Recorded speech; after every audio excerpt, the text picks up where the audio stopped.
So welcome to the class and welcome to the Python object oriented methodology. तो जिस तरह से आप डिफरेंट प्रोग्रामिंग लैंग्वेज में ऑब्जेक्ट ओरिएंटेड के कॉन्सेप्ट को परफॉर्म करते हैं, बिल्कुल इसी तरह से आप पाइथन के अंदर भी वो तमाम चीज़ें परफॉर्म कर सकते हैं। तो इस सेशन से पहले तक की जो तमाम चीज़ें हमने डिस्कस की थी वो प्रोसीजर बेस्ड प्रोग्रामिंग थी। अब हम प्रोसीजर से बाहर आ रहे हैं और दूसरे मेथोडोलॉजी को देख रहे हैं, दूसरे मेथड को, जहाँ पर हम ऑब्जेक्ट के बिहाफ पर काम कर रहे होते हैं, जिसे हम कहते हैं ऑब्जेक्ट ओरिएंटेड प्रोग्रामिंग। तो पहले हम डेफिनेशन पढ़ेंगे, उसके बाद इसके वर्क की तरफ चलेंगे। तो ऑब्जेक्ट ओरिएंटेड प्रोग्रामिंग के अंदर हमारा जो काम होता है वो बेस करता है आपके प्रोग्राम के ऑब्जेक्ट पर। ठीक है, आप एक क्लास बनाते हैं, क्लास के ऑब्जेक्ट को क्रिएट करते हैं और उस क्लास के ऑब्जेक्ट के बिहाफ पर आपकी पूरी प्रोग्रामिंग बेस कर रही होती है। तो ऐसी प्रोग्रामिंग को हम ऑब्जेक्ट ओरिएंटेड प्रोग्रामिंग कहते हैं। लेकिन ऑब्जेक्ट ओरिएंटेड पे जंप करने से पहले सबसे पहले हमें फंक्शन के बारे में पता होना इंतहाई ज़रूरी है कि फंक्शन क्या चीज़ है। Function is nothing but a block of code, यानी आपने एक स्पेसिफिक काम को एक ब्लॉक के अंदर कन्वर्ट कर दिया, यानी आपने उसकी कर्ली ब्रैकेट उसको एक नाम दिया और उसके अंदर आपने वो तमाम फंक्शन लिख दिए जो आपने परफॉर्म करवाने। फॉर एग्जांपल आपने दो नंबर्स को ऐड करवाने, उसके लिए आपने एक सेपरेट फंक्शन बना लिया। तो उस फंक्शन को मैं कह सकता हूँ कि ब्लॉक ऑफ कोड है, यानी जब मैं उसे कॉल करूँगा तो वो चीज़ें परफॉर्म होंगी, नहीं करूँगा वो चीज़ नहीं हो सकती। तो उस चीज़ को हम फंक्शन कहते हैं। फिर इसके बाद क्लास का कॉन्सेप्ट है और फिर उसके बाद ऑब्जेक्ट का कॉन्सेप्ट है। तो क्लास की डेफिनेशन में लिखा हुआ है the term class and object are sometimes used interchangeably, यानी ये दोनों चीज़ें जो है वो एक दूसरे के इन्वर्स पर इस्तेमाल हो रही होती हैं।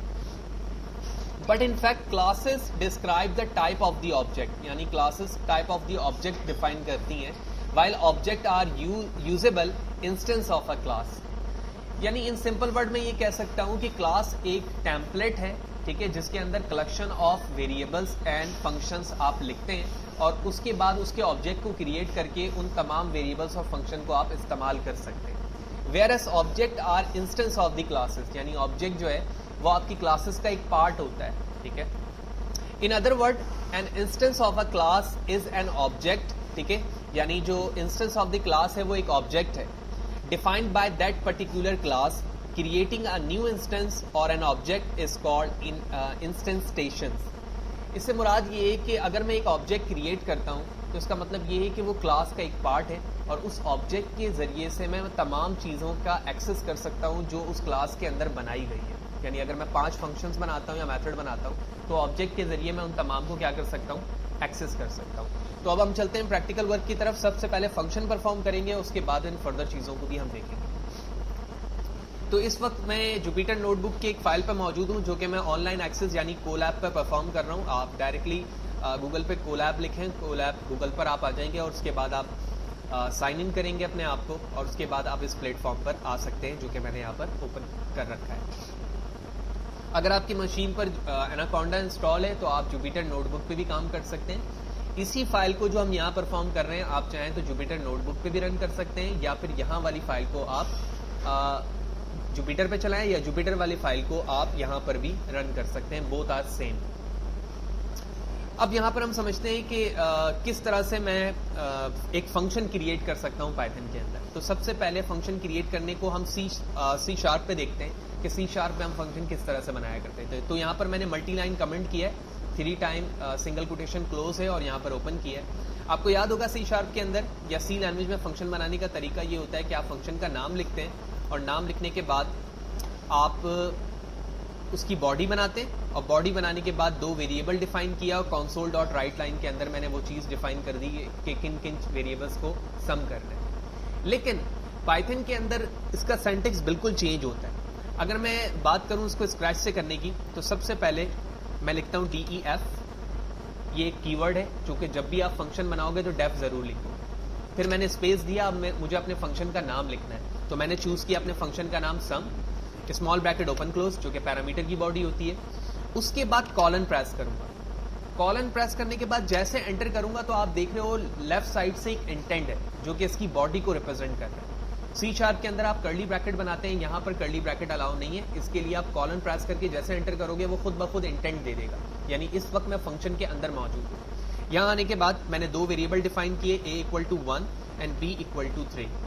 हमें पता है पाइथन एक लूजली टाइप प्रोग्रामिंग लैंग्वेज है जहाँ पर डेटा टाइप को डिफाइन करने की ज़रूरत नहीं होती है। तो ये 2 वेरिएबल बना दिए मैंने लोकल उसके बाद मैंने यहाँ लिखा प्रिंट a प्लस बी, ठीक है, और साथ ही साथ टर्मिनेट कर दिया। It is not necessary to terminate every line, ठीक है, अगर आप ना भी करें तो भी ये चीज़ एग्जीक्यूट हो जाएगी। लेकिन अगर आप एक ही लाइन पर 2 लाइन ऑफ कोड लिख रहे हैं तो इसके लिए ज़रूरी है कि आप यहाँ पर टर्मिनेट करके दिखाएं, जिससे हमारा इंटरप्रेटर रीड करे कि ये एक सेपरेट कोड है और इसके बाद वाला जो एरिया है वो एक सेपरेट कोड है। लेकिन अगर आपने एक ही लाइन पे लिखा है तो आपको सेमीकोलन लिखने की ज़रूरत नहीं है। देन मैं एक फंक्शन बना चुका हूँ। फंक्शन बनाने के बाद अगर मुझे एग्जीक्यूट करना होगा तो फिर मैं command shift plus enter press करूंगा, जिससे ये चीज़ एग्जीक्यूट हो जाएगी। क्योंकि ये मैं ऑनलाइन एक्सेस इस्तेमाल कर रहा हूँ तो इट्स टेक फ्यू सेकंड्स।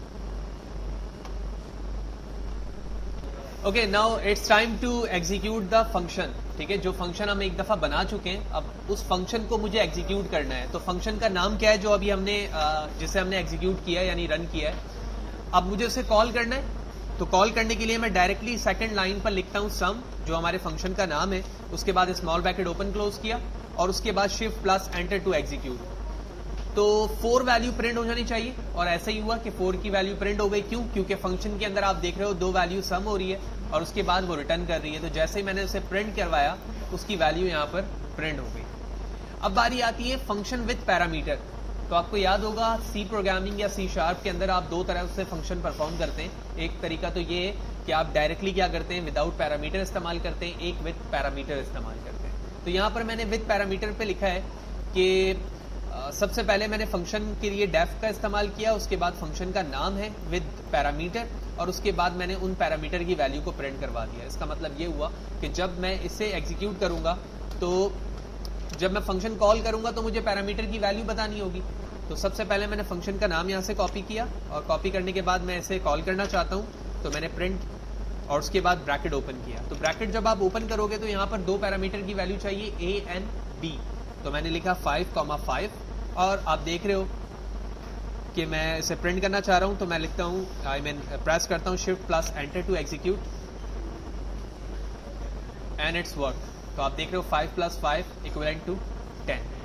अच्छा, इसी तरह जिस जगह आप प्रिंट लिख रहे हो वहां पर रिटर्न भी लिख सकते हो, ठीक है। तो मैं इस प्रिंट की जगह लिखता हूं return a + b and execute shift plus enter again shift plus enter for calling the function and let's see and it's work again. तो यहाँ रिटर्न और प्रिंट से क्या मुराद है? प्रिंट तो नॉर्मली हमें पता है, प्रोसीजर के अंदर भी हमने देखा था कि किसी भी वैल्यू को प्रिंट करने के लिए इस्तेमाल किया जाता है। जबकि रिटर्न से मुराद ये है कि जब ये फंक्शन कॉल होगा तो ये वैल्यू रिटर्न की जाएगी। अगर मैं इसको कंपेयर करूँ सी या सी शार्प के कोड से तो आप वहाँ पर इस तरह करते थे कि जब कोई फंक्शन बनाते थे तो उसका एक रिटर्न टाइप रखते थे इंटीजर और उसके बाद फंक्शन का नाम होता था एंड उसके बाद आप बॉडी बनाते थे और लिखते थे रिटर्न सी फॉर एग्जाम्पल। तो उसका मतलब है सी की जो भी वैल्यू है वो इस फंक्शन के बिहाफ पर रिटर्न होगी। क्योंकि हमें पता है पाइथन पे कोई भी डेटा टाइप नहीं होता, तो इसका मतलब ये है कि यहाँ पर कोई भी ऐसी वैल्यू है जो आप रिटर्न करवा सकते हैं। लिहाजा यही वजह है कि मैंने इसी वैल्यू को आपस में क्या करवा लिया, रिटर्न करवा लिया। That's it. इसके बाद कॉन्सेप्ट हमारे पास ये है कि क्या फंक्शन के अंदर भी आप फंक्शन बना सकते हैं? बिल्कुल बना सकते हैं पाइथन पे, लेकिन सी शार्प के अंदर ये अलाउ नहीं है, ठीक है। इसी के कोड को मैंने यहाँ पर लिख कर भी दिखाया है कि क्या आप फंक्शन के अंदर फंक्शन बना सकते हैं या नहीं। तो पहले इस बात को समझते हैं। मैं इस कमेंट एरिया को हटाता हूँ। तो इस वक्त आप देख रहे हो कि एक फंक्शन बनाया है मैंने सी शार्प के बिहाफ पर कोड करते हुए, जिसका नाम है फर्स्ट और उसकी बॉडी है। इस बॉडी पे रहते हुए मैंने एक लाइन प्रिंट करवाई console.write लाइन और इसमें लिख दिया मैंने फर्स्ट। अभी तक मैं फंक्शन के अंदर मौजूद हूं। फंक्शन के अंदर रहते हुए मैं एक और फंक्शन बनाता हूं सेकंड। ये सेकंड की बॉडी है और सेकंड की बॉडी के अंदर मैं प्रिंट करवाता हूं सेकंड। अगर मैं इस बॉडी से बाहर निकलता हूं तो इसका मतलब है मैं सेकंड के बाहर हूं लेकिन फर्स्ट के अंदर हूं। और इस फर्स्ट के अंदर मैं इस फंक्शन को कॉल कर लेता हूं जो कि नेस्टेड है। Copy paste. तो जो स्ट्रक्चर मैंने यहां पर बनाया है एक्चुअली इसी स्ट्रक्चर को मैं पाइथन पे यूज करना चाह रहा हूं। यानी इसका मतलब ये हुआ कि एक फंक्शन है जिसका नाम फर्स्ट है, ये फर्स्ट की बॉडी है। इसके बाद मैंने इसी के अंदर रहते हुए एक फंक्शन बनाया जिसका नाम है सेकंड और सेकंड के बाहर फर्स्ट के अंदर मैंने अपने सेकंड फंक्शन को कॉल कर दिया। तो अब जब मैं फर्स्ट को एग्जीक्यूट करूंगा तो ये लाइन भी प्रिंट होगी और साथ ही साथ ये लाइन भी प्रिंट हो जाएगी। तो पाइथन पे देखते हैं कैसे हम कैसे परफॉर्म करते हैं। तो पाइथन पे देखो मैंने बड़े आसान तरीके से लिखा, फर्स्ट लाइन प्रिंट करवाई, फिर मैंने सेकंड फंक्शन बनाया और सेकंड की बॉडी ये है, आप देख रहे हो कि इंटेंट का डिफरेंस है जो कि इस बात को जाहिर कर रहा है कि आप अलग हुए हैं। मैं दोबारा लिख के दिखाता हूँ इसे। तो मैंने लिखा DEF first colon enter print F I mean print first enter, दूसरा function def second colon enter. आप देख रहे हो इंटेंट का फर्क आया, पी उस तरफ है, अब मैं पी लिख रहा हूँ थोड़े फासले पर है।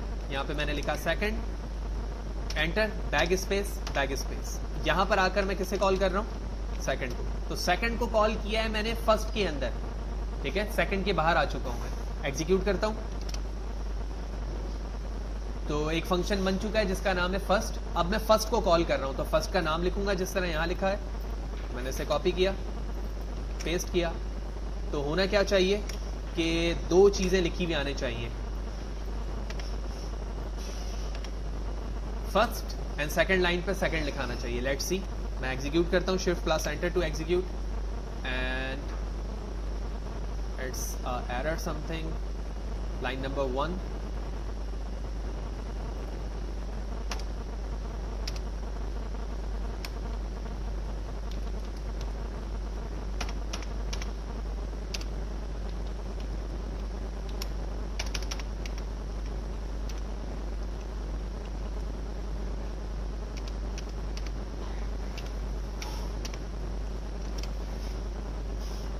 सॉरी अबाउट दैट, यहाँ पर मैंने कॉलन प्रेस किया हुआ है, कॉलन हटाना होगा मुझे।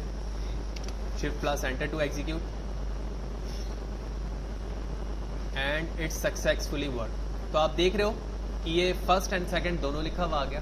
तो इस सेशन के अंदर हमने 3 अहम चीज़ देखी कि फंक्शन कैसे बनाते हैं, विद पैरामीटर, विदाउट पैरामीटर, और थर्ड चीज़ हमने ये देखी कि हम नेस्टेड कॉन्सेप्ट किस तरह से फंक्शन का परफॉर्म कर सकते हैं।